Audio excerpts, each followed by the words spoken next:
Hello and welcome to the 4Corners podcast. I'm Brad, joined as always by Matt and Chad. Uh, Gentlemen, how are you doing? I mean, Chad, that's not going to be a great answer, but I'm I'm trying doing not to well. die. Yeah, I'm yeah. trying not to die. So good news is he hasn't died yet. Yeah. Bad news is my throat is a bit wrecked. Yeah. So if you're listening, just a reminder: next week we are reviewing Young Frankenstein for our Halloween movie of the year.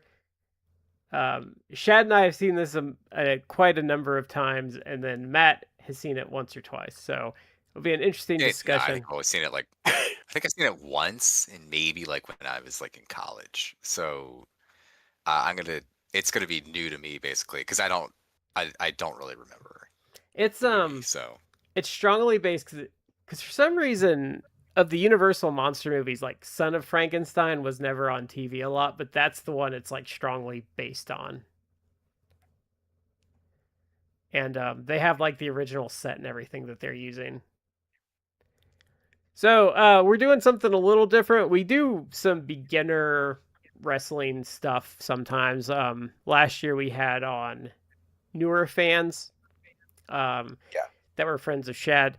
So this is kind of going to be a brief beginner's guide to wrestling. And how we're going to break this down, I think, is I would say we're going to go over matches we would recommend to a new person. I think get into the why of that and maybe recommend some promotions. So I think we'll start with like Shad's list because he had I think what are some really good like basic matches. Yeah. So here's the reason that the things that are on this list are on it, like the rationale behind it, is I started with matches that you need to have matches that have an easy buy-in. Like it is easy to understand why someone suspends their disbelief when watching this. Easy to get into. Um, I think you really need a clear dynamic. I didn't say a face heel dynamic, but you need a clear dynamic at play. What is going on in this match is easy to follow. And then third, having it be visually impressive. Because if you get someone watching one and if they watch one match and then it's, oh, okay, I can see why people get into it now, then it's going to be easier to bring them along for other stuff. So I'm going to go on my list from older stuff to newer stuff. I'm not going to do it in the list. I wrote it down, but from the oldest on my list to the newest, the first one I've got on it is 1992 WCW Wrestle War, the War Games match, which was Sting Squadron versus the Dangerous Alliance. You've got clear dynamics in that. The storytelling is it's easy to follow, and it's visually impressive because you've got all of these guys in the ring just going to town on each other, doing wild stuff. You've got cool teamwork. You don't have to know a lot of the ins and outs because it's simplified to a large degree. Yeah, it's basically like it's the personalities of these teams encapsulated in this one match, so it's really easy to follow. Next one I've got is from Halloween Havoc 97, Rey Mysterio Jr. versus Eddie Guerrero, title versus mask for the Cruiserweight title. This one is a super clear face heel dynamic. Eddie is an exceptional bully the whole time. Just grounding and beating Rey to death the whole time. Rey gets off some, really cool stuff as part of it. This is the match where he's wearing like the Phantom full body purple suit, and but you never it's wore visually again. impressive. And No, it's in because Eddie destroyed the damn and thing. it's in the second WCW THQ game as an option. Yes, it is. And then that way you've got a very good face heel dynamic. There's a lot on the line. Mike Tenay's providing great commentary for why it matters so much. I think the mask will intrigue a newcomer. What I like about it is I think it's probably, don't quote me on this, I think it's probably one of the shortest 5-star matches. So, because that's Oh, also, okay. because I'll get into it a little later, but like one of my big things with new fans is I try to keep it under about 20 minutes for a lot of Hmm. matches because like I think there's good stuff, but I think a new person you kind of have to keep it snappy, and then when they get a little more in, you can go longer. Um, Next on my list is it's also a Halloween Havoc match, but it's from '98, I Yeah, it's think. 98. It's Diamond Dallas Page versus Goldberg for the heavyweight title. And you can tell the fun They do, story to that one about how well it didn't on satellite because so I had Dish Network at the time. Funnily enough, I watched this live. They just kicked you to another channel, so I never got like it went to an alternative channel, like an alternate channel that the satellite used to have. But if you were on cable, you just got cut off at like 11 yeah. The I match remember is this not, now. Yeah. yeah, because they had to show it Yeah. on TV for free. Yeah. yeah. Yeah. So it's not a face versus heel dynamic. What it is instead, it's a face versus face match, really. It's not even really face versus face. It's kind of a alignment neutral match Goldberg's where working subtle DDP heel. where DDP is, well, I mean, you're gonna get that, but it is the story of DDP being clever and capable and almost slaying the dragon. Um, Well, the dragon also severely injured himself. Well, I think it's interesting for a lot of aspects because, like, if it would be context they wouldn't have, but like you can explain to someone like this is like a year into this guy's run, and this is the first time he's ever looked like human remotely, and it's like the first crack in the armor because where DDP was the guy that gave him probably his best match, but it's that match was structured in such a way that Page looks great. Goldberg does not look like a chump for having Page get up on him. It just works the whole way around. and I think it helps Next one I've Goldberg. It helps Goldberg too because like they're still playing him up as inexperienced, and he's kind of like the invincible monster, but like the dynamic of him having to work through the injury and actually work underneath and stuff, I think is an interesting dynamic and gives him like the character and the wrestler like a layer that he didn't have before.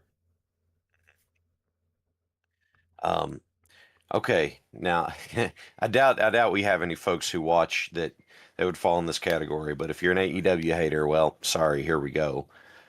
This is actually the match I used that got my friends Iden and Red into wrestling. This is the first one I showed them, which was from All Out 2021, Young Bucks versus Lucha Brothers in a cage. Um, that match is not only visually impressive because all four people in the cage have very dynamic visuals and what they are. It's very eye-catching. Bless you, Matt. Um, Hit the snooze button, quiet button on the second one. yeah, very visually impressive. They're doing cool stuff, and the reason that I like tag matches for this so much is if you've got a singles match and a guy hits a big move and they kick out, then people could be like, "Oh, come on, seriously." But the thing that happens with tag matches is the other person comes and breaks it up. And there's a lot of teams in AEW that are very good at doing those last second saves. So you've got these cool dynamics. You've got the Bucks doing heelish stuff. Cutler pitches the bag in there, and we get the spiked sneaker and all that sort of stuff. So you have a very, very good cage match that showcases all of them very well. The Bucks are Um, very as much as a lot of people would be angry, especially grumpy old timers. The Bucks are actually very newcomer friendly. Like there's a lot of people I know that have gotten into wrestling via some antics of the Young Bucks, or they're an easy recommend for matches because their matches are always entertaining. and they're so good at being heels. They are Yeah. so good at finding ways to get you to hate them. The next one was a selection of Chad, Yeah. You're wrong. All they do is super kicks every match. You I'm mean angry internet guy. you mean someone's got signature spots they hit? Who would have thought? You know. And I I mean, love I, I love actually I love that specific criticism because it's like you're taking like maybe sometimes things that they would do in PWG like years ago as a joke to themselves just to pop themselves, Yeah. and yet you ignore that like people like the Usos, that was like 95% of their offense. Yeah. and You that know? it's an overused move across like the entire industry at this Yeah. point. Yeah. Here's my anybody who gets grumpy with me about it, I say, you know what? Sting liked them so much he wanted to have his retirement match against them. That's that's how good they are, and they are just so good at directing traffic in tag and bigger matches and that sort of stuff. And Um, there's like literally a 3-year period where every time they had like a big match, everyone would think Nick got injured for real because he was selling so Oh yeah, much. yeah. yeah, That back. He injured that yeah, back. That back. It's rough shape. yeah. He was great at S- selling. He got me a couple times. I'm like, oh, maybe it's maybe it's for real. yeah, and their mannerisms are great. Their their let's be honest, their athleticism is great. Their timing is just excellent, and they're really good at helping other people look good in matches with them. And they're not I as think just excessive as people think they are either. Like that's what gets me. No, they're actually really giving in terms of like when they're in there with anyone basically. But I don't know. yeah, This is just an aside. Like in the last year, their heel run, being like the asshole elite executive producer elites. One of the things was it Matt or Nick? What I think it was Matt, but like one of the things that like it's obviously like it popped me, but basically I think it was Matt. It's like every week he had just an outlandish like pearl necklace on. It's like y'all got to be like popping, just doing this to pop yourselves, just seeing how like ridiculous you can look coming out yeah, there every week. yeah, 100%. It's great. The next recommendation I have is just pick whichever one you want to. Take your pick. Any of the FTR Briscoes matches. Just any of them. I would, if you were going to make me pick one, I'd say just don't pick the dog collar match first. But if you pick the dog collar match, pick the dog collar match because any of those are outstanding. You've got two just staggeringly good tag teams, yeah, at the top of their game, having these just amazing bouts with each other. Last second saves, visually cool stuff, wild going everywhere, and there's not a moment in it where you're sitting there going, yeah, whatever. They grab you and they just pull you in, and you're leaning in, getting closer and closer. Like, oh my God, is this it? Oh my God, is this it? Um, and then the last one I've got here. This one, Jim Cornette would really hate. Um, is, and I picked this one for a reason. Full Gear 2023, Orange Cassidy versus John Moxley for the international title. And the reason I picked this one is that it is a match where you see Cassidy run the full gamut of his gimmick from slacker to, I mean, just full bore. I'm going to kill John Moxley. Moxley's great as a heel here. You get you get this beautiful underdog finish out of it, and it's everything that's in it feels earned. Yeah, because it was I, who was it? There was someone. It was either like Dylan Hales or like Keem online that said, "I'm not even an Orange Cassidy fan," and they had me like rooting for him to win by the end of that match. I don't yeah, remember who said that, but it was someone. It was someone that had said that they were super invested in it no, by the I end. did not put this one on there, but I have another friend who I got into it. The thing that got him into it was the first pay-per-view Pac versus Orange Cassidy match. And the That's reason, that's when I see a lot of people because I was like thinking like what are people saying like should be like some of the best matches, and yeah, that's one that comes up a lot. the reason that he loves it so much is not just that it's not that just that Cassidy's doing the gimmick, but in the course of the match, it becomes very clear that Cassidy is doing this gimmick specifically to screw with Pac. You know, that spot where Pac goes up and Cassidy rolls away from him, and then Pac goes the other turnbuckle and Cassidy rolls the other way, and they keep going back until Pac like gets right up in his face and Cassidy's laughing at him. And it's clear that part of the story of the match is Orange Cassidy is doing this because he knows specifically that it aggravates Pac so much. Like it is a manifestation of mind games like shown right to you. And I'm not saying that newer watchers couldn't understand the subtext. I'm saying that in doing that and hanging a lampshade on it, it's very easy to say, "Oh, okay, I see what's going on here," and I see what's going on here. I get what's happening, and then they can either be affirmed because they figured it out, or they get to enjoy it because it's like, "Oh, now I get it." That's the six that I had come up with and the rationale why on them. And I was trying not to repeat people, trying not to um, have matches that had the same people in them over and over again. So Because if everything's just the same match, then be like, oh, well, that guy's good, but I don't care about the rest of it.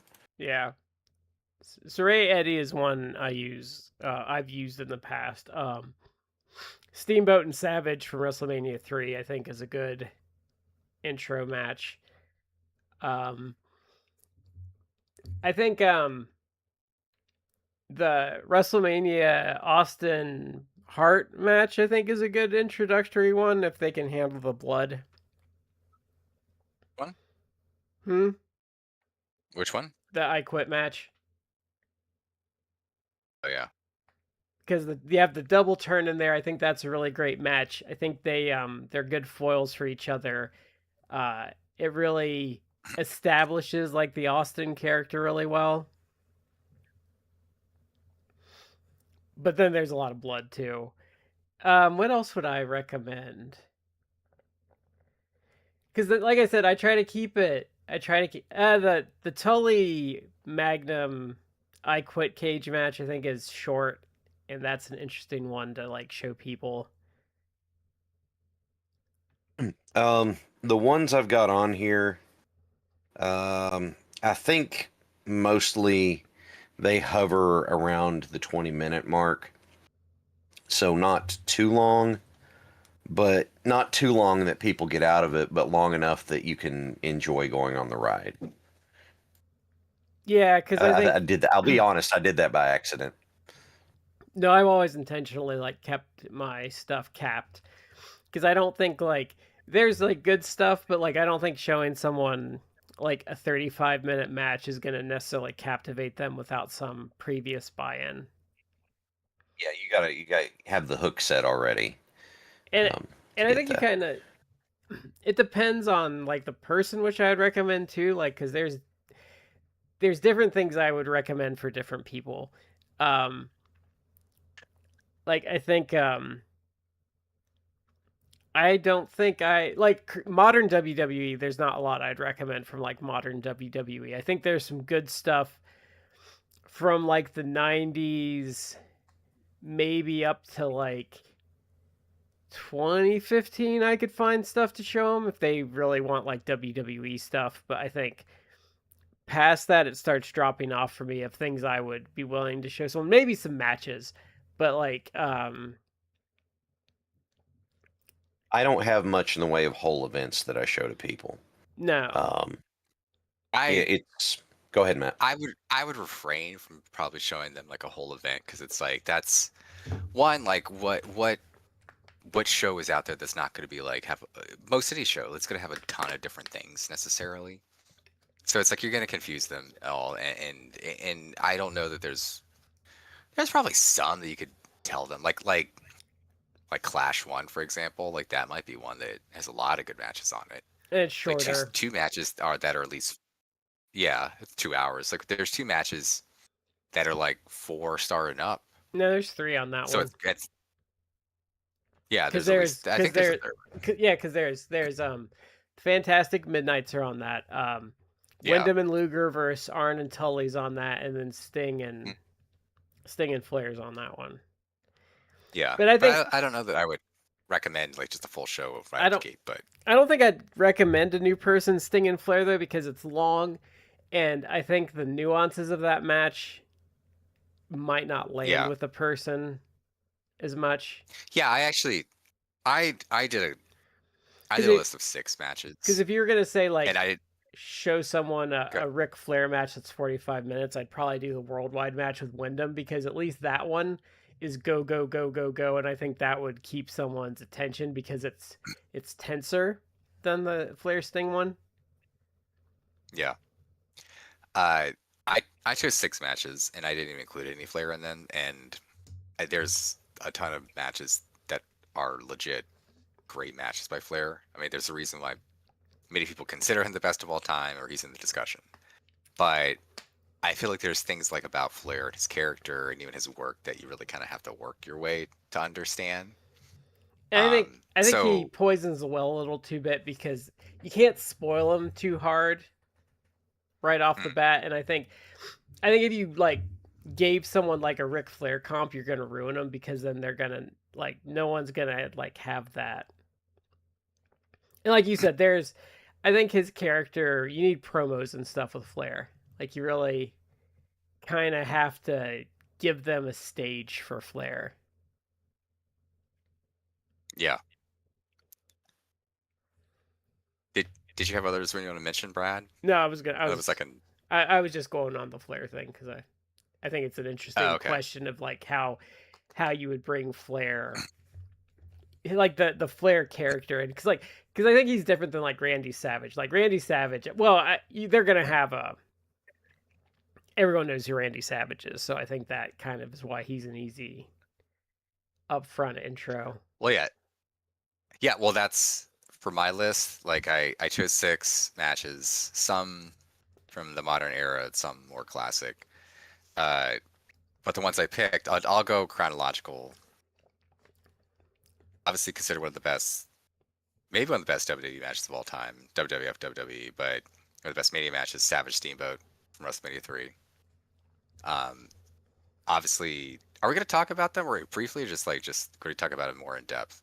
No, we can We talk. can go. I think we can go back to some All of right, our yeah, favorites that are on it. yeah. Savage Steamboat, obviously, like great match.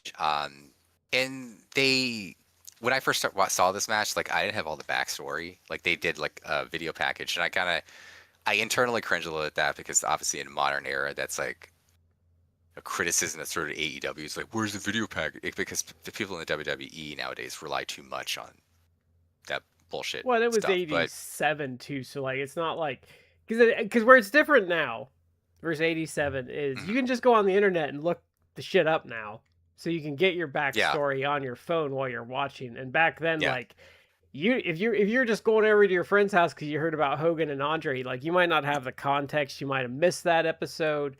You know, there's a yeah, reason in 87 it works. yeah. And I mean, I watched this stuff. I started watching wrestling in the early 90s, but kind of the late early 90s. And years after, regardless, like years after this stuff really aired and happened. So it's like I wouldn't have known what was going on, the backstory. But so them doing like even just like a brief like 2 minutes of clips where it's like, oh look, Savage and Steamboat have been feuding. You know, Savage injured Steamboat. Like now, like I got enough of it. I understood, because that's the Yeah, thing. People sometimes people make it out to be more than it is, but wrestling at its heart is like pretty simplistic. Like, and that's to its benefit. Like it's not overly complicated. Like many things can be explained in one of like just a handful of ways. yeah. Um, but I Or kind of got like, oh, even they don't like each other, and then or yeah, even go ahead. with a video package, it's something, it's kind of a going off of what Vectron said in chat, like people don't understand the internet wasn't like always a thing, but also like even if you were online up until like 2010, really, like you couldn't have easily gone and found all this stuff. If you wanted footage, like no, not really.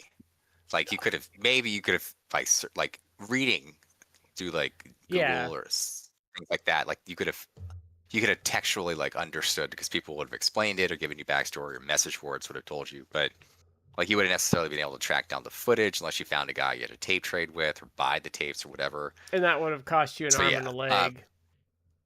yeah. Now it's like easily available on You can go sites. You can even go on YouTube and YouTube or yeah. Daily Motion, yeah, or many things, and find like a lot of content. Uh, Or there's torrent that's sites one of that them, just obviously. have all the TV too now too. So Oh yeah, that's true.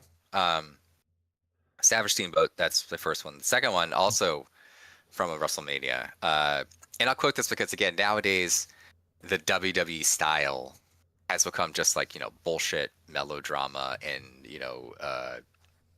dinner theater acting. Cheers, man. But yeah, back in the day, they had a main event or, WrestleMania style, and it did sometimes produce like really compelling stuff. And so one of mine on there that I would show people, and I'm kind of a little bit cribbing this from friend of the show, Damon Gonzalez, Savage versus Ultimate Warrior WrestleMania 7. yeah, that's a good one. He said like because we've actually had the kind of this conversation before where it's like, what would be a match that you'd recommend to people?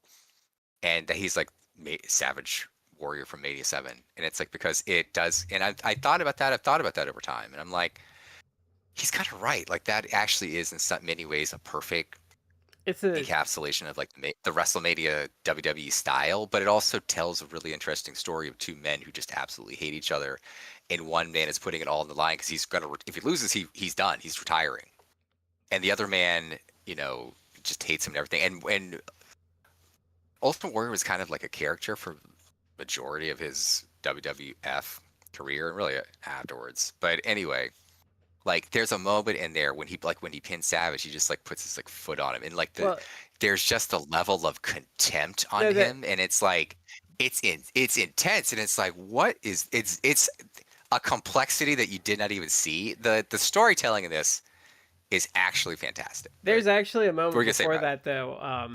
It's really early. I think it's like within the first couple minutes where he goes like he's gonna press slam him and he just gently puts Savage on his feet and just smacks the ever loving shit out of him. It's probably Warrior's best performance in terms of at least of like Yeah, storytelling. I It would might be his say, best match. and I would say I would agree with the idea that it is the best. How do you say it? It is the best WWE style match ever. Like it is the Yeah. like it is the best like encapsulation of their style. Like they've had I would say they've had better matches, but there's never been a better like WWE match. Because what Yeah. I love about it I too is where he can't pin Savage and he starts doubting himself. And he's gonna just mhm. walk away and give up, and then Savage like cheap shots him, and then he comes back in, and that's where he just like with the pinfall, he pretty much just obliterates Savage until he falls down. He just steps on him and pins him. Yeah. It's pretty amazing, and it And was it not something that I would have expected out of Warrior, because I'm not overly fond of Warrior or and even his the work in walking general. to the ring. Hmm. I think it would be interesting. I don't think it would grab a new person as much, but I find it interesting in the contrast of the match from '92 at SummerSlam because it's such a different Hmm. match. Because they almost work Yeah. like an NWA style championship match in the second match. Like they work this Yes. super slow like match that, and honestly I've come to the conclusion from that show I think that's better than Brett Bulldog is a match. It is. For those who are watching the show or listening to it, we reviewed this at this point like years ago. We reviewed SummerSlam 1992, and going into it, I think I told you, and I said on the show after we were reviewing it, going into it, I remember like as a child I watched this because there was a big hype even when I was a kid. And of course, I didn't watch things live. Like my parents didn't buy the pay per view, so I watched it when it came out, like 4 months Yeah, later at like Blockbuster or whatever. yeah. But I rented it, and there's like this big buzz of like me and my friends who were into wrestling, like, oh, like new champion, like Davey Boy, like he won the title.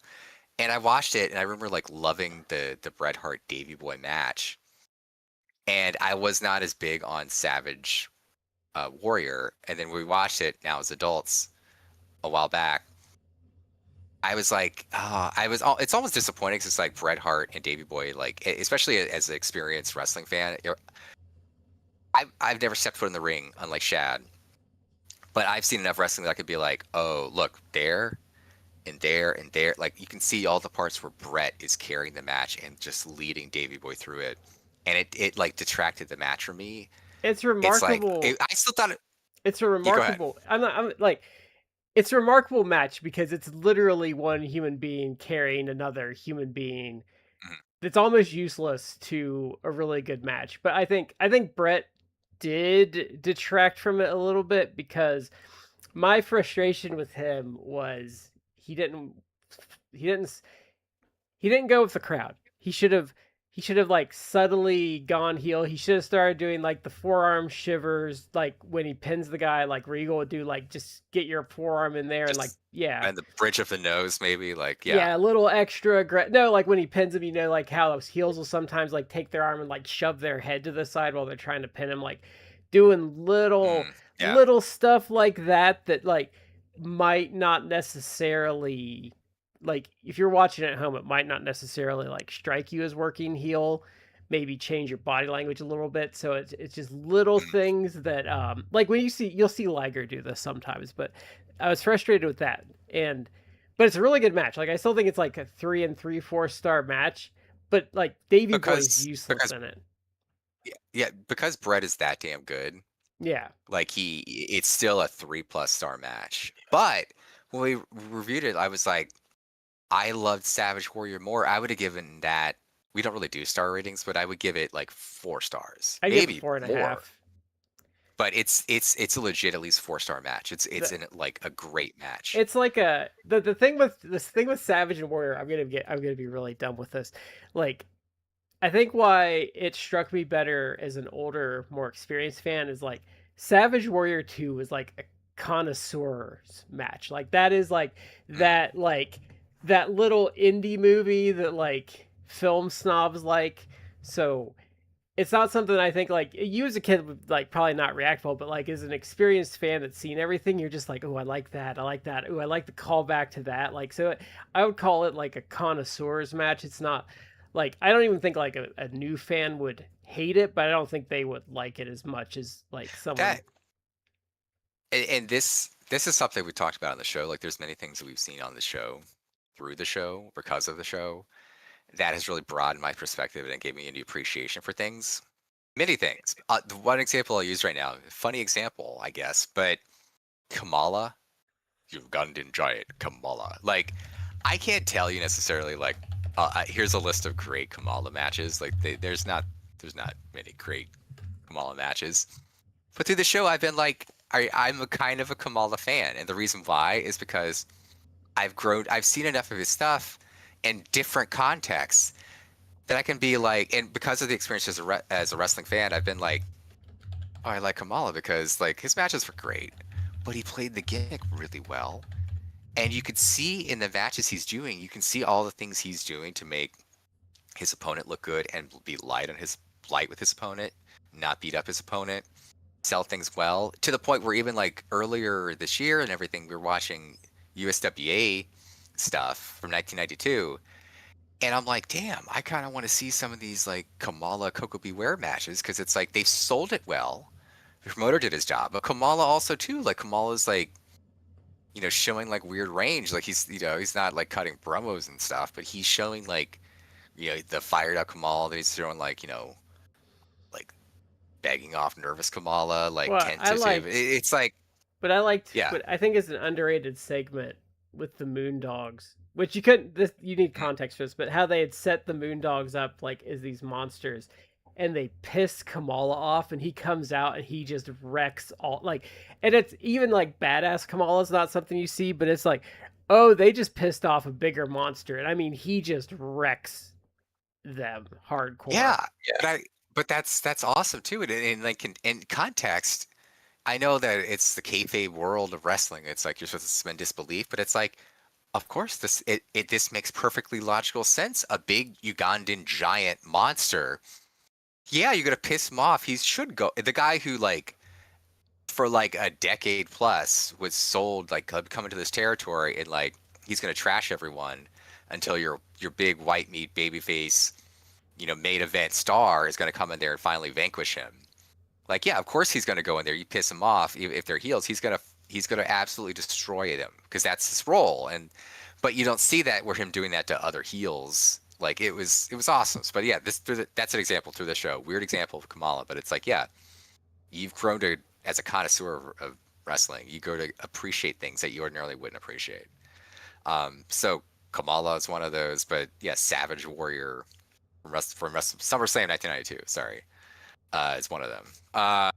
Funny side note to the connoisseur thing. When I finally saw Citizen Kane in my 20s, I was like, oh, I've seen this whole movie already because The Simpsons have like parodied every like frame of this movie throughout like 10 seasons. So it was just funny, like, oh yeah, that was on The Simpsons. That was on The Simpsons. Oh, that's where that came from. So it was kind of a funny. Yeah. So marching onward, I think it's from SummerSlam '93, but Brett, Owen, in a cage. Yeah, I might throw them WrestleMania 10 with that as a I thought about doing that. That might be slightly more accessible, but I went with the cage because I think the cage is like it's short a little too. better match.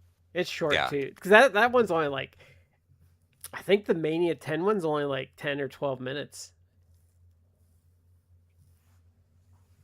Probably like you didn't see a lot of Mania matches go too long. Yeah. Let me see what else. We should do 10 for the show one day. Yeah. Let me see what else I have. Though I hate the finish. I hate the finish to Brett Yokozuna. Yeah. I don't know. That might set me off. There's some good stuff on there, but I might lose my shit over that. Because like, if you don't know, if you're watching this, like pretty much, it's this whole long thing. Brett wins the title back, but Yokozuna like slips on a banana peel. Is pretty much how the ending goes. Yeah. Brett doesn't earn it. Yeah. Yeah. Okay, continuing chronologically. Bayley versus Sasha Banks, NXT TakeOver Brooklyn 2015. I wanted to include some modern stuff, and I include that one because that's one of the best women's matches in the last, well, in North America at least. I guess I could put a period there. Like, it doesn't have to be like of the last like X number of years. It's like that's one of the best North American women's matches of all time. Like, now obviously go in Japan, you can have a million like great matches, and there has been like a ton of great matches with Joshi talent, but in North America it hasn't always been the best. But this was, I gotta say, like, this is the start of the revolution, but this is really like a big seminal point. Like, what's the term that people use? It's from like Inside Out. It's like a something moment, not defining moment, but I mean, I don't know. Or maybe it isn't. Maybe it's like from Loki or something. I don't know. It's like this. It's like a key moment. Core memory.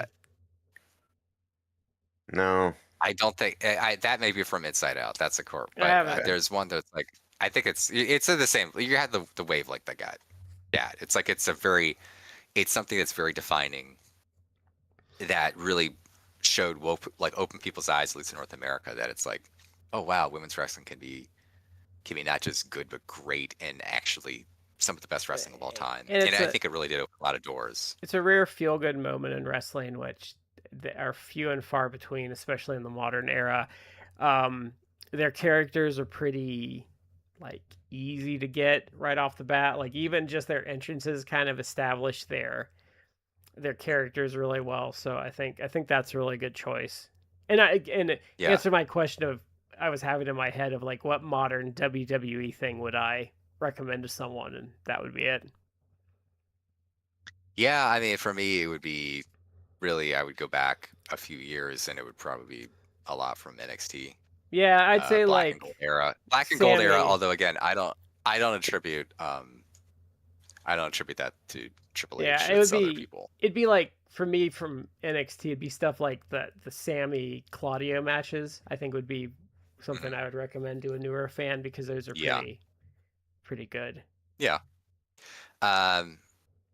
Just as a side note, Sasha Banks, I think, going by her age now, this was 10 years ago, 2015. So she would be having this match when she was all of like 22, maybe. She might have been 22, So 24 range. that's an incredibly impressive feat. I have two more. From Double or Nothing 2019, Cody Rhodes versus Dustin Rhodes. Yeah, Um, I that had kind of that in goes my into list. also like, yeah, going into like be careful with the blood.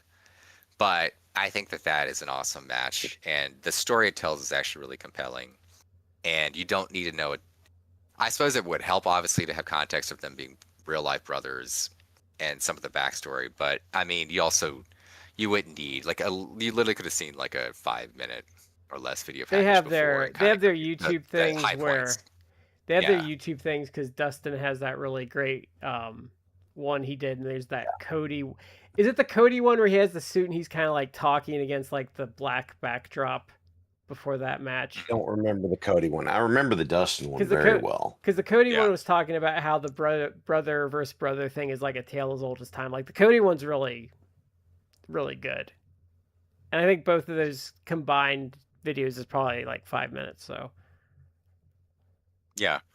Um, and that's it. It's a tale as old as time. It's a very, again, wrestling doesn't have to be complex. It's usually very simplistic, and it's like who doesn't who those people who have a sibling, like how those you can absolutely understand feuding with your sibling. I mean, And it's like the second it's like the second or third story in the Bible is Cain and Abel.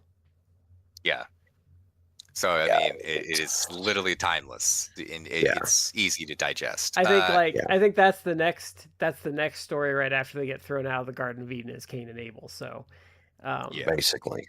yeah. yeah. And then the final one I have on my list, is this one of the best matches of all time? No, although I think Meltzer gave it 5 stars.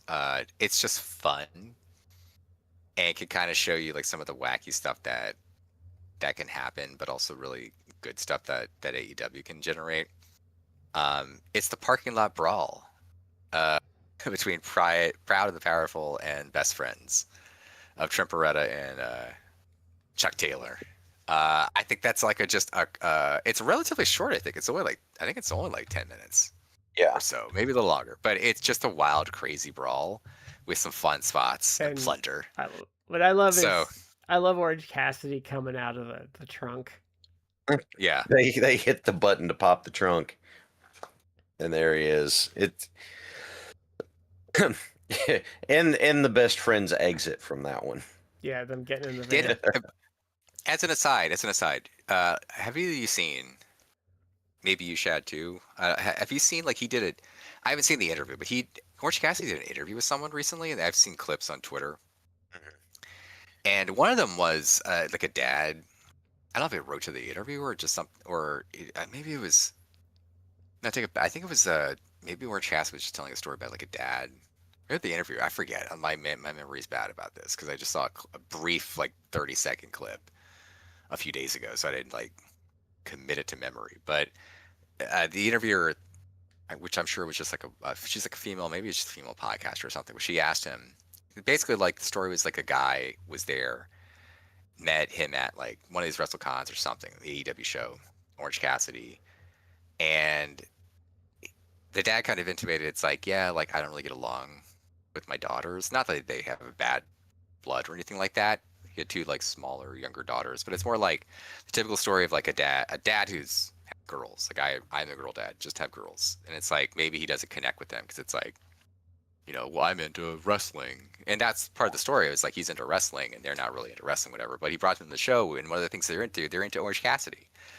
So Orange tells like he looked like behind the dad, and it's like these two young girls, and they're like dressed like him, and like the dad was almost like sheepish, everything, and it's like, well, really nice to meet you, whatever. Like, my girls, I don't really get along with my girls, like, I don't, but they love you and everything.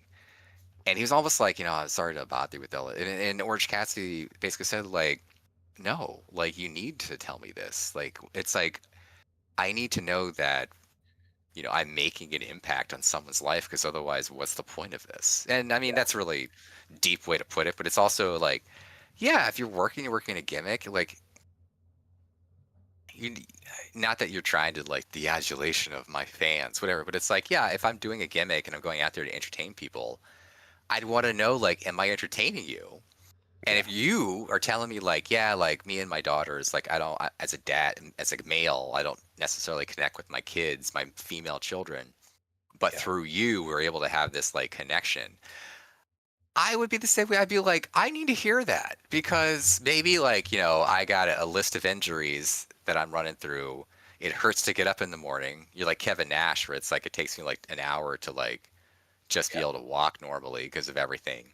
Maybe I want to hear it's like, yeah, like I made a small impact in this person's life, that it's like he can go to a show with my daughter, with his daughters, or he can, watch Dynamite and everything. Like that would be like, wow, I feel the validation of what I would do would be huge. So I don't No, know. I That's had a, that's So, I had I believe. Hang on. I want to add this real quick. I believe that it was an interview he did with Katie Nolan, who used to work for ESPN, oh, okay. before they just decided ESPN's like, well, we're just not going to have you anymore.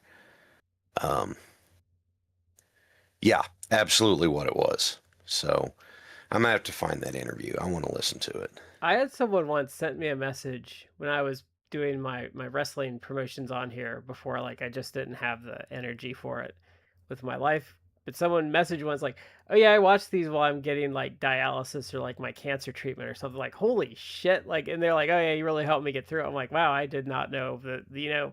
Sometimes you don't know, like even for like little things that you matter. But stuff like that is also why I will never speak ill of the Young Bucks, because I had a friend and he went to a show with his daughter. The daughter wanted to meet the Bucks, and the handlers were going to charge her, and the Bucks were like, "No, fuck off. We're not charging a kid." So they did it all for free. Yeah, like I know I've said it on here before. I may get tired of his stuff. I may get exhausted by his carny, but I can't hate Cody Rhodes because of what he did for Brody Lee's kids. That it's that sort of stuff. And the um the there's I could never hate John Cena because of what he did with his Make-A-Wish, and he didn't usually market off of it either. He just went and did it and didn't really say anything about it. Like, there are people that do that sort of stuff. I mean, hell, I remember there was a time whenever I was wrestling and I was just like, wow, I'm doing nothing and nobody gives a damn. And then um, I had, you know, had these this family roll up and they're like, no, you're our favorite here. We want to see you every month. And I was like, oh, oh, thank God. You know, I'm not. I am, because if you just feel like you're filling space on a card, then number one, you don't want to do it anymore. And number two, um, well, I mean, you don't want to do it anymore because you're like, what's the point? You know, if nobody gives a damn about it, why would I keep doing it? So, I get weird about it because I did a hockey podcast that was actually popular enough that the team I was covering interacted with me and members of the media interacted with me. But I remember a couple people sometimes would go to the games. I'd be like, "Can we meet you?" And I'm like, "Okay, if sure." if if if you want to, I'm like, "Okay." But it's always weird to me, like when someone's like, "Oh, like I'm a fan of something you did," and it's kind of like, "Oh, okay, I'm sorry." But it okay, it always weird. It yeah, always weirds me out because it happens here and there, and I'm always just like, "Wow, okay." I just never know I'll how be, to yeah, take it. I'll be honest with you. I have eh, I do a Fire Pro stream on the weekends, and it's just me. I sim everything, and then I commentate on it like it's a real thing, and have some folks with me, and people just love the hell out of it. And it makes me feel good because I'm doing something that people like. It also confuses the hell out of me. I don't understand the why, but that's um, yeah, I get it.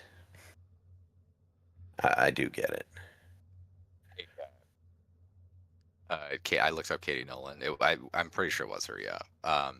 She's engaged to comedian Dan Soder, who Hmm. Oh, yeah, uh, also a big wrestling fan. So I'm sure he was thrilled that she was yeah. interviewing Orange Cassidy. Yeah.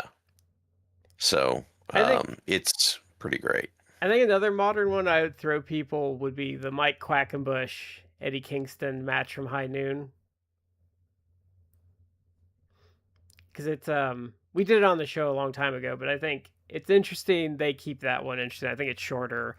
Um, it feels big league even though it's like an indie promotion. The production's pretty solid.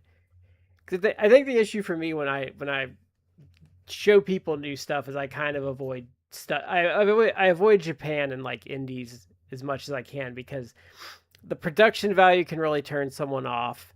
Um, I think Japan has a lot of good stuff, but you have to also have the buy-in to deal with the language barrier. Yeah.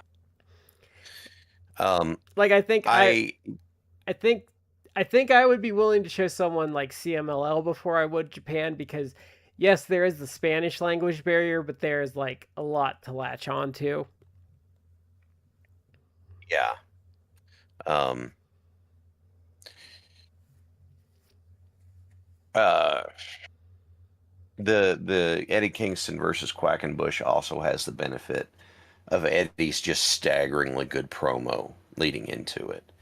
So if you're gonna watch this and you're like, okay, why this one? It's like, okay, watch this promo. Now watch the match. Like, yeah, it's a companion piece, but it really enhances it. And he's very sympathetic too in that match. Yeah.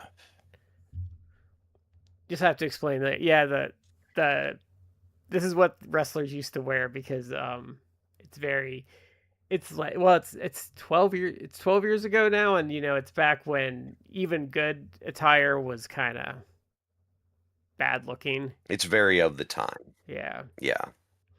because that's the problem. Like I think there's some stuff from Ring of Honor that's pretty good, but like I said, the production's just so terrible on a lot of it. Yeah. Well, the other thing that the reason I don't go into much Ring of Honor stuff is how can I phrase this best? Ring of Honor can be a little up its own butt.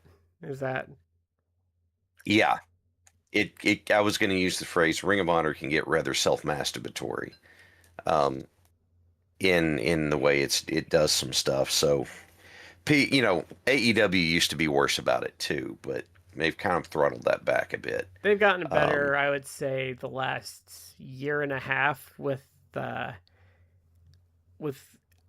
I don't know. They found a balance when you know what I think really changed the tide with AEW is I think it was last year, early last year. Remember when they released the memo where they said, "Hey, don't do this. Don't do the same shit every match. Stop flipping the crowd off." Like oh yeah, that I was that was a few years ago I think that's where where it started to the get better with them. the match producers, they were putting it out that it's like you're not going to be doing the same spots in every match. Don't do this all the time. Don't do head droppy And stuff.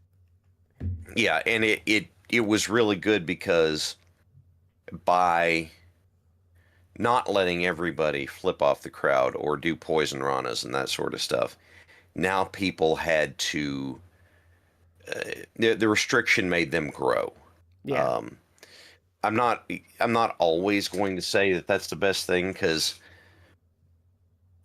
if if you're handcuffed and you can't do anything, I mean that's not great. But if you're saying you can't do this thing, now you have to find a way to make it work without that. It what it does is it removes crutches. And I think Uh, I can't I can't remember who frictions said it, but there was somebody who said, "Indie guys, remember doing the stomp and doing the clap and yelling at the crowd, let me hear you, is going to wear out its welcome real quick. I If you think can't get them into your match without doing that, you're not going to. I think friction is better for creativity. 'Cause you see it in the literary world. Like look at Alan Moore when he's left to his own devices and he is like the worst teenage edgelord. Like his stuff sucks. Yeah. But you get him with an editor and he's gonna bitch about it all day and night, but you'll get something good out of him. Yeah. Like I think Stephen King is progressive. Well, okay, Stephen King's more complicated than that because he got off coke and he got hit by a van. So I think Stephen King's, but like a lot of authors, I think Robert Jordan, when he got more creative control and like had fewer editors, his stuff got worse. George Lucas, when he had more control, his stuff got worse. So Yeah. I think friction and limitation does like create better work. Healthy feedback goes a long way. You can have some of the most brilliant ideas, and not everyone is going to actually land or work Yeah. or be like fit for mass consumption. So yeah, sometimes you need a filter. You need someone to be like, you shouldn't do that, or you should tweak that, or whatever. Like it's actually not a bad thing. Yeah. Yeah. Or That's yeah. sometimes rules like giving people things to rebel against. Like a great example is Big Balls by AC/DC, which is like pretty much a song ripping on like the censorship standards like on the British airwaves at the time. So if you don't know, the whole song is like a double entendre where that if you're not paying attention, you think they're just singing about their balls, but they're actually singing about like dance balls. Like is what the whole thing. It's actually really But they're fun. doing it. They are doing it in the most suggestive way possible. Yeah. Now, here's the if because they also did She's Got the Jack, but the concert version of it is just utterly filthy. It's it's absolutely different than what's on the I album. bet. Oh, they just flat out say gonorrhea and syphilis in the Oh, that's concert funny. version. That's funny. I think, but like I said, like I think what I'm always conscious about time. I think time is a tough one, but like I also have to be aware of my own biases because I tend to prefer showing people like really physical stuff. So like if you left it up to me, like you're gonna get stuff like Ray and Eddie and Savage and Steamboat. But I do think Ric Flair is an interesting. He's an interesting concept of like what would you do to like introduce someone to Ric Flair? Would you just pull up like a comp of his promos and then get into matches?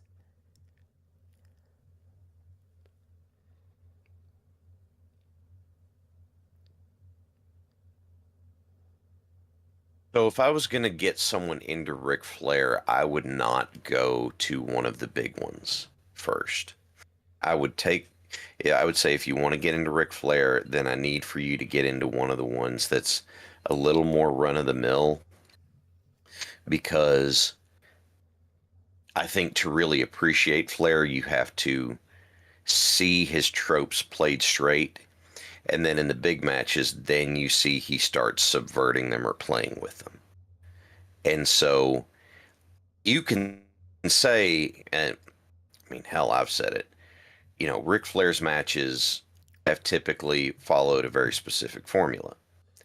Does that mean they're bad? No, not at all. But then when he gets into the big match stuff, he starts messing with the formula, and you start seeing another layer of how good he is. So I would say that you need I don't have a pick off the top of my head yet, but I would say you need something that is a standard Flair match before you go to one of the big landmark Flair matches. Yeah, I think that's what you've said it before. I think your attitude towards Flair is the correct one, and it's kind of where I'm at. Like, where it's just like, oh yeah, this is a Ric Flair match, and this is really good because it's a Ric Flair match. And like, there's like sometimes you're just kind of numb to it because you're like, yeah, this is amazing because it's Ric Flair. Like, it's always amazing. Like, I've seen it. I've seen this a lot. that's one thing that gets me. My because I was watching Wrestle Dream, and I stepped away to go do something, and my wife's like, "Aren't you upset you're going to miss something?" And I was like, and on one hand, it was one of the matches that I didn't care as much about, and then on the other hand, it's like they have so many really, really good matches on the card that me going like, "Oh, this is going to be really good," is actually not enough to keep me planted in place if I'm watching at home. Because like, well, yeah, it's going to be really good. Like most of them are really, really good, and that's kind of how Flair is. It's like, okay, yeah, it's going to be really good. You know why? Because Ric Flair's going to sell his ass off. He's going to attack the leg. He's gonna He's going to chop. He's going to go. He's going to say woo. He's gonna make And them do then all the stuff they're good at. yes, and so it's going to be good. But at this point, am I missing anything? No, not really. And it's even if like I look at the opponent and I said this is kind of sus, I don't know if he's gonna pull it off. He always pulls it off. Like that's the other thing with it is like sometimes you'll have the question of like I don't know if this one's gonna be good, and then you watch it like of course it was good. Like It was yeah. it's like It Road was Warrior Hawk, it's good. Like I just it's kind of like the same thing with Bret Hart where I'm at with Bret Hart where it's like um it's a Bret Hart match, of course it's good. It's more remarkable when they have a match that isn't good. The one thing I will give Bret is I do like when we've gone into like young Bret this last couple years, like those I find interesting because I find him kind of fascinating because the gimmick's not quite there, and unfortunately, like the young Ric Flair when he's figuring it out, like isn't quite on film like that. But sometimes, like I think we did like a Bret versus Tiger Mask match and Bret versus Dynamite Kid match, and those were interesting.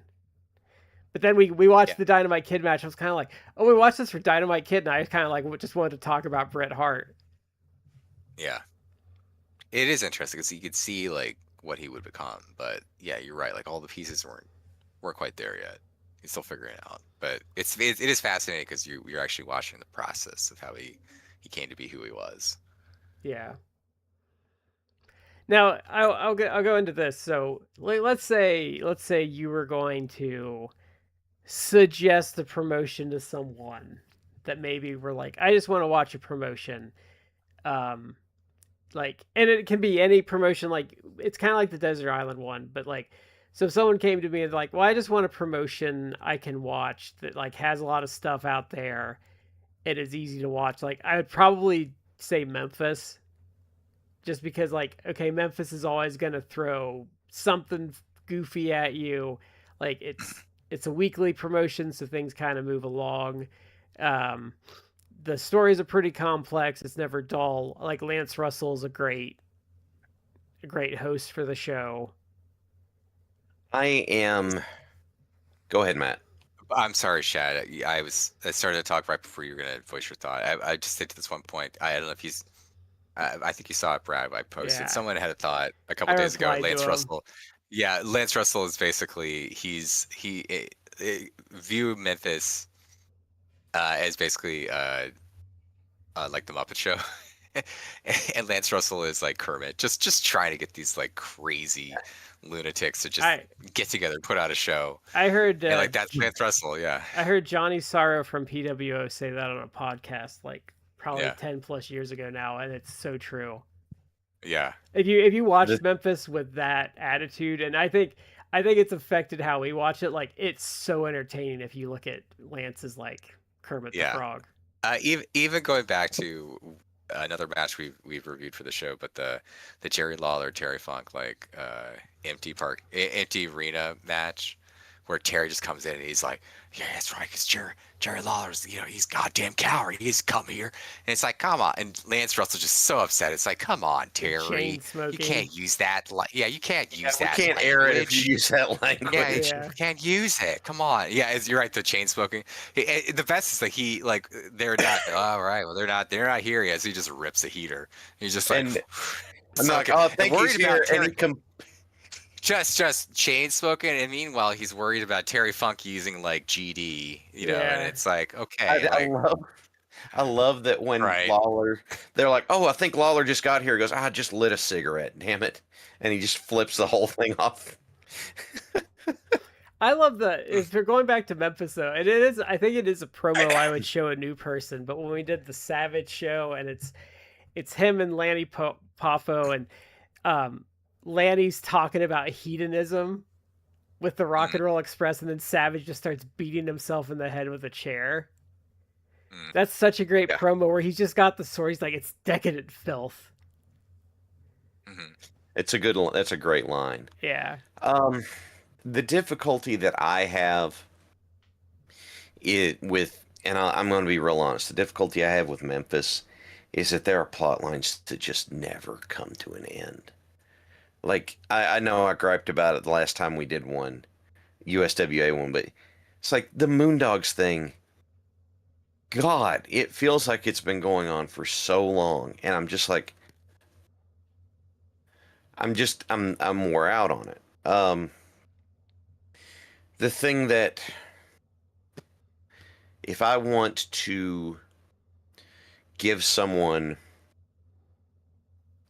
a promotion that is that I'm like, okay, do you want to try and get a grip on what a lot of wrestling is? I'm gonna say, and this might just be my where I got started from, so I'm hanging on to it. But I may say, go watch the first 2/3 of Nitro up until like 98. Watch the first 2/3 of Nitro, because the last section of it is always NWO stuff, and yeah, there's a lot of heat to it, but I'll be damned if that didn't get repetitive too. But what do you get if you do that sort of stuff? You get cruiserweights, you get doing awesome stuff, you get tag teams doing cool stuff, you get mid card guys treating mid card belts like they matter, and I think it's the not going to give you the full experience, but it's going to give you a good taste of not just the main event stuff. the NWO gives you a good punch still to this day though, because like I was watching something and someone was like, why don't they do the it's such a cool concept. I can't believe no one's ever repeated it. Like the NWO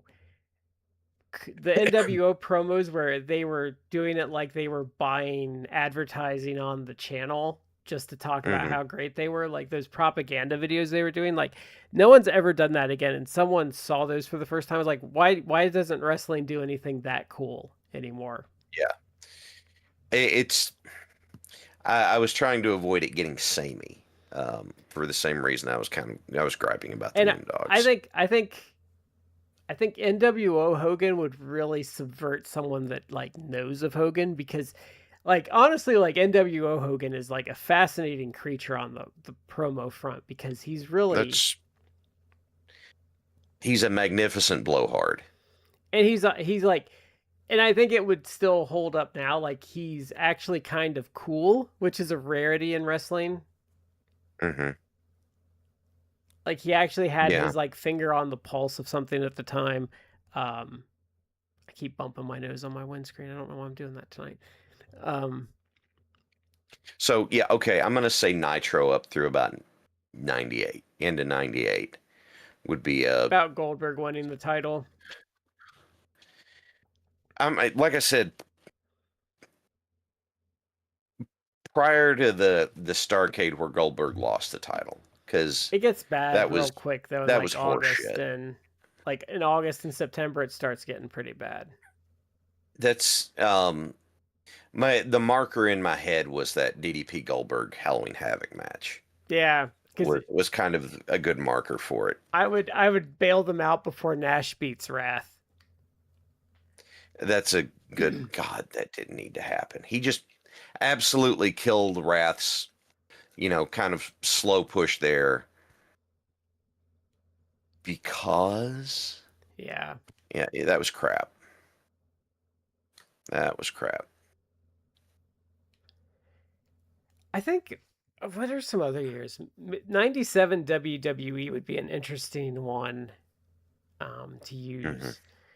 I don't know about modern. I think Chikara would be something I would put someone onto quicker than like There are anything. probably there are probably there are probably some years of Chikara that you could put in there. Right about when Pre the whole like shutdown thing because it was I never would do the same for probably sure. like you could probably do when like the BDK shows up through like Yeah, the the the PDK. because that's about 2 years of like really strong stuff. Mhm. Even like up to the shutdown is really good because Eddie Kingston is champion and he's like a really strong champion. The belt's really strong. Like as far as like super modern stuff, like I don't think I would give someone AEW just because like I don't I might do like 2021, but like their low point I think would hurt someone trying to watch like a promotion from the start. And I truly think like the first couple months other than the pay-per-views is not great. Like it really Yeah, you need to. I would say that AEW needs to be curated a little bit because there's not enough there. Like if you're binging through it, then the bad stuff's going to leave a bad taste in your mouth for a while. yeah. Um, so I mean, as they continue on, sure, but like I Yeah. said, I even cut Nitro off before a point. And I think even like for AEW, even like for someone, I might just give them this year because I think this year has really focused TV and the bad is bad, but it's contained. And I think and I also think the bad doesn't get as bad as when Edge and Moxley were feuding. Like I think it's a climb upward after that. I It don't has. feel Go ahead, I don't Matt. feel I'm there's sorry. been as much. I don't think there's been as much of the bad, and I think you're right. It's been contained, and I don't feel the bad is like It's been pretty maybe bad as though. bad. Well, I don't think it's been as bad as some people have made it out to be, and I think it's been worse. Oh no, Like I I think hated it when it was going on. Like 2023 no, was worse. I think 2021's still the best year for AEW, but like if you were to say grade this year like out of a 10, I'd probably give this year a 7.5. And I think I gave last year a 6.5. I think I gave 2023 like a 4. And then 2021 I gave like an 8.5. I would give an 8.5. And 2022 was like an up and down year, but I think that was probably like a 7. The So I'd say it's probably the second best year the overall. thing that that frustrated me, AEW, I was frustrated with, frankly, because Punk losing his shit affected the whole roster. It really did. And then, They were very too hard into sports entertainment, in my opinion, too. yeah, yeah, and Yeah, he, then I didn't mind the Death Rider stuff I hated it. until until it was um, Mox versus Copeland, and then I was just like, oh my god, oh my god, there was so much about it I hated.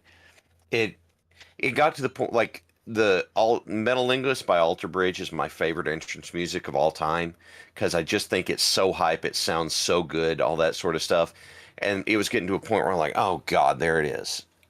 It's Because the it's Copeland so stuff was always the same. it exemplified their problems of old guys being too high up the card. Yeah. And I even through that stretch, I'm never going to say that I don't like John Moxley. I think Moxley's great. Did that stretch work against Copeland? It was mainly the dread of, oh God, they're not really going to go with Copeland, are they? And it was not an excitement to see what the outcome was. It was more like you close your eyes during the scary part of the movie of like, please don't do it, please don't do it, please don't do it, please don't do it. My Because I just, my problem with the Death Riders stuff in general was it was Blackpool Combat Club with a new hat, which is my original problem with it. Like I was already sick of that as an angle because no matter how many times they lost, it didn't matter. They just be at the same place on the card doing the same shit. But what I hated was there was no the matches all sucked. because there was no like suspense, because it was like, okay, has every member of the Death Riders interfered yet? Well, okay, well the match can't end until that Okay, happens. yeah, I understand the formulaic part, but in my Well, head, that's NWO stuff to me. And but it actually had an end to it. Like it actually ended. And the Joe I'm cage sorry, match Matt. pissed me off too, What because were you gonna say, Matt? I will say like this. I mean, obviously, we're like months after some of that, but I did think that they did do a good job both with the Hangman Page Moxley match and now the Darby Allin Moxley match. They did lay the storyline, and Moxley has done this now twice, where when he's just by himself, so the babyface or babyfaces, whatever, have eliminated the Death Riders, so they're no longer a contention, then Moxley basically turns into like a little bitch, and he will quit Yeah, he's a bully. because and yeah, he's a bully, and but he also there's a meta aspect to the storytelling where it's like he goes up there and he'll cut promos like all day long about, this is how wrestling should be, like, tough and everything like that. But then when he's on his own, his boys aren't there to back him up. He quits because he can't like he will fail and he will Yeah. give up. So there is actually some interesting storytelling there. Alvarez made an interesting after Texas. He made an interesting argument that that Moxley was actually a face the whole time, and I don't agree with his assessment, but his logic does actually check out. That he was saying, "Hey, I don't like the direction this company's going in. Like, I'm going to take this title, and one of you motherfuckers has got to beat me for it, and you can have it." And he didn't screw him because the belt was in the case when someone actually did take him down. But what I do think they kind of botched the match with Darby, because it wasn't a bad match, but why the fuck did you do that in a state that doesn't let you have blood? Kind of think that that was an unhappy accident in that they're in this spot and it's just like they've done the build. Okay, cool. We're gonna, and then it's like, oh, because I think I could be wrong on the number, but I think there's 5 or 6 states that have that kind of rule in their wrestling commissions. And it changes too. Kentucky used to be that way. Kentucky's not anymore. And it could change Um, back. it could, and so it's not like it's something that's easily Googleable, Yeah, and to but you get there and should. find out about it and be like, does it suck? Yeah. Could it have been avoided? Yeah, but I also don't blame them for But that this is happening this is one of necessarily. those things though where I bet you the WWE has a lawyer on staff that can tell them the commission stuff. Like if they ask, like, "Hey, what's the commission in the state like?" Or they have a book that says, "Okay, what can we do and not do in the state?" Like, I understand what you're saying, but I also think that's if you're AEW, you have to be better and know the rules of the states you're going into. You do, and well, I'm assuming that they do. I think, unfortunately, this Wrestle Dream, they obviously have added since they started. They've added pay-per-views, and Yeah, this is I'll be like, this is an off pay-per-view in the sense that, it's a much beat like with show. WWE, like, yeah, it's a B show. Like the WWE, obviously when they really like started doing pay-per-views, they had 4 main pay-per-views, Hmm. and then over time they've added more. But I mean, I like that liked was it what was they did Royal Rumble. originally within It- your house, where it was like, "Oh, hey, this is a yeah, 2 hour pay per view that's cheaper." Like, I wish a company would go back to yes, that. yeah, I like that too. But yeah, it was Royal Rumble, Mania, then SummerSlam, Survivor Series. Like they were the big 4. Then they added more. And this in AEW, it's like, you have Revolution, you have Double or Nothing, you have all in, all out, Full And full, Gear, yeah, those are the big ones. And then kind of like Forbidden Door also. you have And then they've Dynasty added more. now, Wrestle Dream, Forbidden Door. Yeah, Wrestle Dream. Forbidden Door, I Yeah. don't even Forbidden Door. I People always talk about the buy rate for that, and I'm like, it's because it's really not an AEW pay per view. But I think it did better this year. But I think that's because it was more of an They say AEW that show. it's like, what isn't it? But it's like, if you actually look at the cards for all of those, it's like sometimes it's But more it or less is. like this one, because New Japan is really like kind of In the toilet. it. Circle of the Drain is not a right way to put it because it's like they're not going to Oh close no, anytime soon. But that it's flush also like happened. That flush happened about a year ago. Like they're really hurting with it. It says something that they hot uh shotted. I feel like they hot shotted to Takeshita because they're that bad of a spot. They need something. they are, but it also says something that Aaron Wolf, who this is his debut wrestling match coming up at Wrestle Kingdom in a couple months, that they put like he's gonna wrestle Evil, which is like, please, dear God, let this kid not have to deal with a million House of Torture run-ins, but whatever. Like You know he's there going up is. against Evil in his debut match, and it's been noted on social. It's been noted that they put this out there like a social media, like put on YouTube, whatever. Like his interaction, like whatever his debut match, promo or something, the announcement, like that got like, I'll use this number. I don't know if it's really this much, but it was like 1 million views, and everything else, even like Takeshita like winning and doing like a, like an interview afterwards, like winning the title, got like 200,000 views. It's like there's so much interest with Aaron Wolf, and it's like it says something that, I mean, if this was back in the day in Noki, they'd have Aaron Wolf like have his match with Oh, Evil, he had and he'd this. immediately challenge. Yeah. He'd immediately challenge for the world title and win it like a second And then match. he would drop it a month That- later due to injury or not Yeah. wanting to sell or whatever else those MMA guys Yeah. got into. Yeah, that'd be like Inoki back in the day. But it says something that it's like they're just really like, and that's also an indictment of like the how you pronounce it, like the Raiwa guy, the new like Renderita,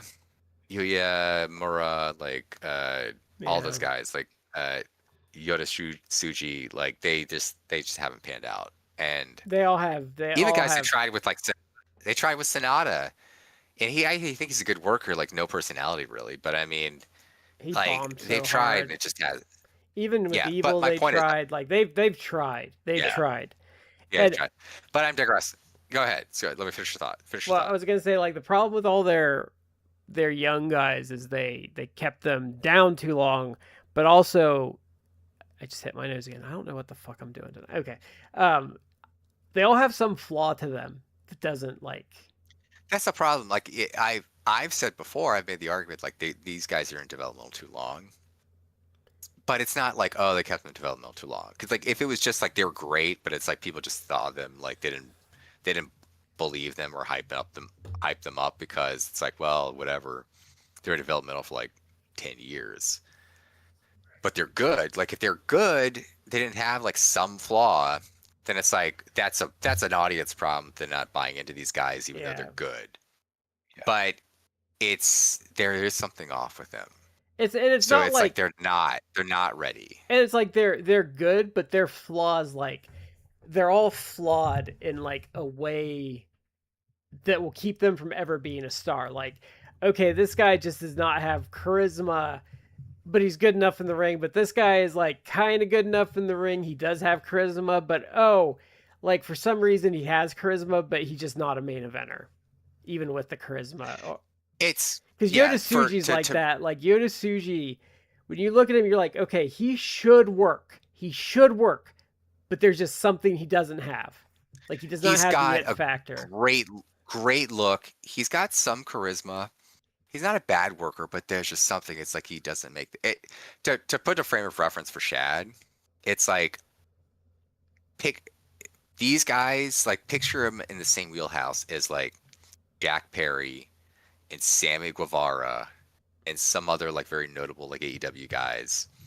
I won't say Orange Cassidy because you could in theory like put the title on Orange Cassidy. You could. Yeah. Not for a long run, I don't think, but Yeah. you could. But maybe like Hook. Some people that it's like they're kind of stars, like they kind of work, but like they work at a level.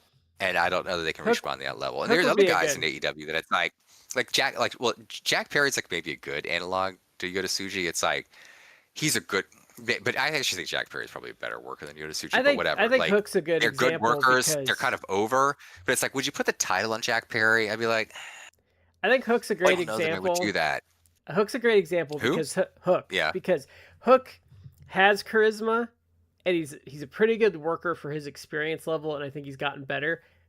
but he can't cut a fucking promo to save his life. So he's hamstrung by No, that. and I would dare to think of putting like a world title on him because it's like you made a good point. It's like, well, he's a good worker for his level, and it's like Yeah. there are people. He's been in the business now a few years, and there are people who have been in the business like 1 year that may have more matches than him in the many years he's worked because he just doesn't do indies or things like that. And he's Like gotten if you hurt a know it couple now, if you know times. anything, that's true. But if you know anything about him, like or just on social media, it's like he's dating like a really like pretty girl who's the daughter of like a famous like mogul. So it's like he's just doing that. He's not going to be like, "Hey, honey, I got to go wrestle like an indie show in New Jersey this weekend." Yeah. Or I got to drive to like, Topeka, Kansas for a show in front of like 300 people just to get reps in. He's not doing that. I think too Like though, which is his choice, but I mean also and I He think would though get he's his part of what makes him over is he doesn't wrestle every week. So like him showing up is special. mm, so I think that I personally I think the Jack Perry comparison really lands because yeah. let's put it on. First of all, I like Jack Perry. I know there's some Mhm. people that don't, but I like him I too. like And I Jack, think he's a good and worker. I think he's a I do very good too. worker. If you put it on paper, if you were to write everything down, good looking, young guy, he's got charisma to him, he can work, but if you put the world title on him right now, that's not going to work. No. And so that would, but if something horrible happened and they're scrambling for air, oxygen, or opportunity, I wouldn't in a do it. remote case, I could see where that might seem like a good move. Like something bad has happened to a bunch of your main eventers. Although AEW, what they've done is they've made their card strong enough that there are a number of main event people you could have do it. But see, like Yeah. if your whole like main event scene like just had injuries like on the next show, and you're like, well, who can we put it on like and go down? I'd be like, okay, well, if we're gonna do a heel, I would do Takeshita or Josh Alexander. Actually, I'd probably put on Josh Alexander, even though they haven't I brought him to wouldn't. that, but he can handle the workload for that. But I'd be like, well, I have Takeshita. I would even be like, well, let's just bring Bandito up and like do something with him, or Joe's sitting there in the wings. You can put him back in the So I think another good or analogy for what you powerhouse. guys are just Hobbs. I'm a big Hobbs fan. I Another analogy that might work though might be Claudio, wherein Claudio is great and he can do all those things, but is Claudio going to be at the AEW World Title level? no, he just I don't know, but to take it back to New Japan, Yeah. because of their woes, they recently put the title on Hiroki Goto, and he'd been a guy that it's like again they had pushed him like in his younger years as he won I think like at least 1 or 2 G1s. Like they pushed him, but they never put the title on him. And then he kind of languished, and then he was and part of we like we a talked about that whole thing where they did yeah. the whole build up to Wrestle Kingdom the 1 year, and it was about how was it Wrestle Kingdom? It might have been an off show, but they did this whole angle where I think he won the G1, and it was about how he was going to redeem himself because in show everyone he wasn't a choker, and then he choked. They choked, but Yeah, they did things He wrong got with him. Lugered. But yeah, but that was like when IEW New Japan and the championship has been in dire straits, so they went to like a stable hand to put the title on, and I think it did actually help, and a lot of people it was well received. I've tried to think. I think I referenced when we talked about it before, not that long ago, like a couple shows ago. I think I used like the reference like what if they put the title AEW came up upon a catastrophe and they needed someone to put the title on, kind of right the ship. And it's like who to put the title on. I think I used like Roderick Strong as like the example. yeah, But not Roderick. what if instead like since he's actually been used booked fairly well and booked fairly strongly, it's like well imagine instead like they needed someone so they put the title on Claudio. And it's like It would that work? Like I I don't know think that it worked, but with Goto's case, it kind of did work. Like I I think think Claudio would be I think not the Claudio Claudio worst would choice. would. kind of work. I think He wouldn't be the worst choice. He would be like, I'm gonna have Claudio, like your new guy. He's gonna trade the title back and forth and be like your main event guy for the next like 2-3 years. One of them. It's like no, you couldn't. no, but you can put the title on him for Three or for a four little bit. months. 3 or 4 months, I think, wouldn't hurt you too bad, especially if you did it in a way that you knew he was gonna lose it quick. But I think with him, like he's just. I don't think he quite has it, and I think he's been devalued a little bit the last year or two. Well, I don't know about devalued, but because he's been playing the heavy for Moxley, which is not a bad thing, but he hasn't had Well, as much space to. yeah, people have made some funny comments on Twitter Mhm. that basically intimating that Claudio is like the real main villain of like the Death Riders, and it's funny because like with Claudio's music, it is funny like when you see him walk out, like the music plus like his presentation when he walks out. It's like yeah, he seems. It's like the trope of like the dragon to the main villain, the big boss, the main boss, the final boss. It's like yeah, he is, but he also is like terrifying. Because I mean, the Claudio is a very imposing person. He's like 6'4", 6'5" in real life, extremely well built, hugely strong, like and just comes off as sinister.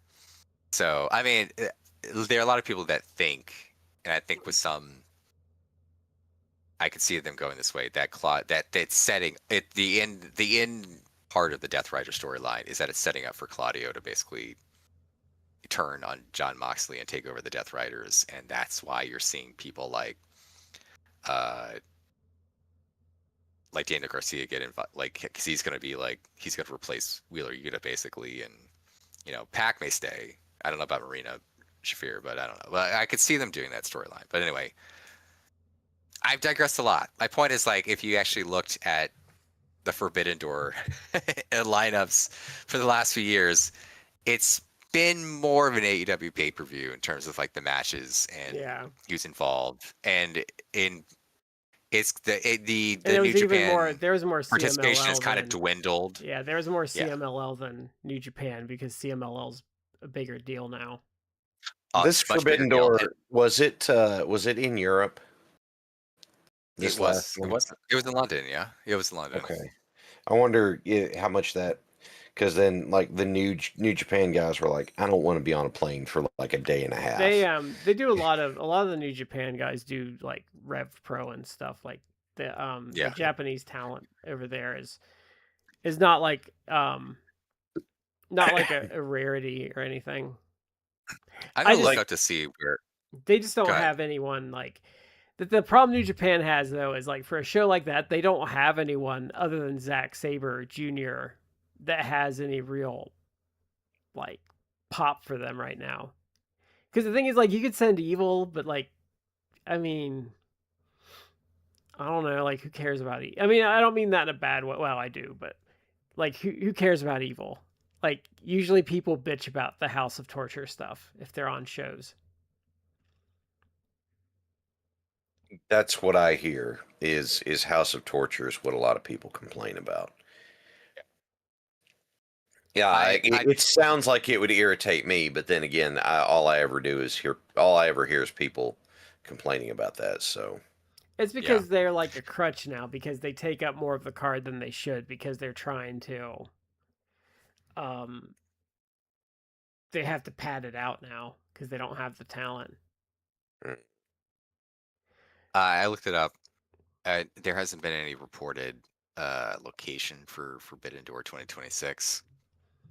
If I was Tony Khan, uh, yeah, I would try to do Forbidden Door. Maybe you can try and get it done in like Mexico, I do or Arena at Mexico. least I'd see if CMLL wanted to do Arena would let you do Arena Mexico again. that sounds like a try good that. plan. And I would do a more heavily like AEW CMLL as the Forbidden Door with some New Yeah. Japan participation. And that would probably work a little better because obviously CMLL is really hot right now. Well, they got a ton of talent that you could use. I mean, there's some, you believe like the rumors, like there's quite a few CMLL talents that may have dual contracts Yeah.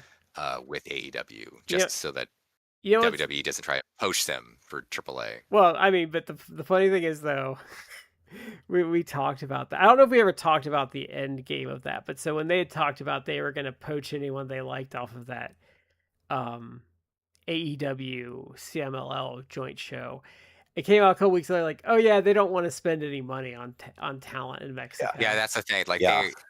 it's the fear. It's I think anytime you do with WWE, like it's a realistic fear, and you should always like watch your back. But you're also dealing with TKO now running things, who they want AEW to go out of business for no other reason that they can start immediately lowballing the contracts of Well, anyone that they they're sign. already pulling There are shit. There already are, but it would get even worse because there'd Yeah. be no like significant Because alternative. that no So they compete thing, yeah. one, that would be a bigger story. If any other company than WWE put that shit in a contract. I will say Stevie Richards tore them apart about how bullshit that was. It's terrible, and I South do Park. think I don't know all the intricacies of like contract law, but speaking as someone with a legal background, it's like if Andrade, maybe with the facilitation of other people like AEW, really wanted to press that in court, I'd even actually see. I think that you would probably see the WWE back off and settle it immediately Mm-hmm. because they don't want to get into actual legal ramifications of what is or is not Or an they'd have independent to, contractor, or they would or have fight to, it. Yeah, or they'd have to start paying him. I think that's where, because I think that's where their no competes before like the 90-day no competes were fair. Was okay, you can't go anywhere for 90 days, but we're going to pay you for those 90 days. Because it yeah, that's the wasn't thing. really no compete. It's an announcement that in 90 days your contract runs out and we're not Yeah. renewing it. So it's not Yeah. really a no compete. It's an announcement you're not going Yeah. to see these people on TV anymore. But this was, Yeah. but I don't see, I don't know. I don't think a reasonable person would sign that deal. But what they're saying, what this clause is saying is, well, we fired you, so fuck you, but you can't make money for a year. And at the end of the day, I can argue. I could say as an attorney, you never know exactly what a judge or a court could, or a jury could do. But I find it would be probably very difficult to argue that it's enforceable. That it's like I can fire you for cause, even for cause, like a justified firing. But then I get to say like 365 days from the date I fire you, you can't work anywhere in this profession. It's like, so what is Andrade supposed to do? Like be a garbage man? Like just live off whatever money he has for Yeah, no, 365 years? It's one thing, again, to be like, I'm not renewing your contract. You have this period. Yeah. Or even you work out some sort of deal. It's like, okay, you have X amount of time on your contract still. Like, let's say, I think it was like roughly 2 years when they let him go. So maybe it's like he signed a 3-year deal. So it's like there's another year in your contract. And maybe I don't know, maybe there's some things we don't know. Maybe it's like, you actually have a year left in your contract. We feel we're justified in letting you go, but we're just going to basically like make you sit at home and ice you out for the other year of your contract. And the problem is like they're saying they're not paying him. So it's like, yeah, because like it's one thing like what Tony Khan did to Ray Phoenix. If they had said, well, we're not going to use you anymore because you failed these drug tests, so you can't work for a year. And you know how we're going to enforce that is we're going to pay you every cent you're owed until that contract runs out. Because then at that point, it's like, well, you're getting paid, so stop bitching. Like I would say that if Andrade was bitching with WWE, it's like they're paying you, shut up. Like, but it's the because in corporate America, I know that no competes do come in, but that's usually for executives. Mhm. It's usually for executive like level trade secrets and stuff. And usually those no competes, if they kick in when they leave, it's or get let go, there's severance in there. Yeah. There's compensation for it. Yeah. Well, that's the thing. They may be trying to get around the compensation because, like, well, we fired him for cause. Like, he was justified firing. Like, he did something that, and trying to argue it, it's like, well, that invalidates any compensation we need to give him. But that invalidates his no compete too, though, in my opinion. I agree. I personally don't feel it would be legally enforceable to be like, we can fire you and not have to pay you, but also you can't work for another year in this Yeah. profession I anywhere. I don't think I don't think it usually, in my opinion, or what I've seen, or even dealing with unemployment, um, the system and judges are very hostile to that. Would be very hostile to that kind of clause. I don't think that it would be legally enforceable, but much like with many things in today's day and age, the attitude is like, well, we're going to flagrantly break our contracts or the law, and it's just like, well, just sue us and to enforce it. And it's like, that's not how it works. It should be like, No. yeah, but I think Andrade would have, or someone would have to pursue it. Because I know a couple people. Just Andrade would have to pursue it. it, Andrade would it have to pursue it, whether he gets assistance in doing that or not. But I don't think it would be like legally defensible. I think that WWE would back off if they actually are legally challenged on it. I think they would back off because people will forget. It's been many, many years, and obviously he's had a wonderful relationship with them in the many years since. But back in the day, when Lesnar initially bounced from the WWE, he had no compete that they were like, you can't do anything in Like wrestling, 10 and years. Yeah. he fought that, and they immediately settled with him and backed off because they didn't want to get into all that, and Yeah. it causes more than just like with him. It would be more with Andrade. It's like, you don't want a judge or people to start poking holes in these sort of agreements. They might decide to look at all those contracts and just start invalidating all sorts And of they're shit. doing this. And Yeah. TKO does not want that at all, especially when they're trying to get a stranglehold on the market and destroy their competitors so they can lowball people and put all sorts of crazy shit like this in a contract. well, I They know. don't This want is that. also with people who are classified as independent contractors. Yeah. Um, look. I know they would try and settle straight away, but let's say that Tony Khan's like, you know what, Andrade, let's roll with it. Let's do it, and it goes to court, and then here comes TKO. Oh, we want to settle. I would say flip him the bird and say, no, we're taking this to court because I would sit back with popcorn. I would love to see I love it, but I just mean, an actual someone court start blowing holes in this. Well, I you think have I to get someone know. who would be willing to do that. Like Andrade would be like, either let me out of the contract or pay me, compensate me for a Yeah, he just year. wants to Like, get and paid. that's fair. Like that's fair because it's like it's his career and everything. But I agree with Yeah. you saying it's like, I love for TKO to be taken to the woodshed. Be like, no, we're gonna go all the way. We're gonna have a judge like start looking into everything and Yeah. making a decision about your contracts and the things that you put in them, and all the pain Well, that could be extracted from. Like, well, I Let know on a me let much me I don't know. I know on a make a much quote. lower level, with when talking about employment stuff though. So when I was much younger, I got laid off and I was a temp, and this was like during when the recession hit in '08, right when it was hitting. So there was Yeah. no work. So I applied for unemployment because I'd been working all the time. I'd been paying into that. So the temp agency, I don't disputed it, saying, "Well, he shouldn't get unemployment because he hasn't been calling us once a week to check for work." And so we went to a hearing, and the guy was like, "Okay, explain this to me." And he's like, "Well, I don't think he should have to call you every week in perpetuity. He's getting his unemployment." I just told him to fuck off. And I know from other people I worked with that they always do that and they never win when they try to dispute on those Yeah. grounds. It's a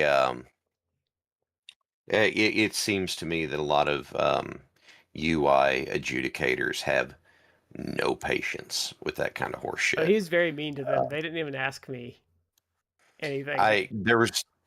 I've had one case where I had to go to a UI hearing over stuff. And whenever it rolled in, like I laid everything out. I was prepared for it. And the adjudicator's like, okay, you have this stuff. I said, yeah. I'm locked out of my email, but I have a printed out copy of it because before I left that day, I printed a bunch of stuff out. And I said also, I was threatened and told that like this write up was going in my HR file. Write up for not completing a task that I had completed 2 months earlier. And then I see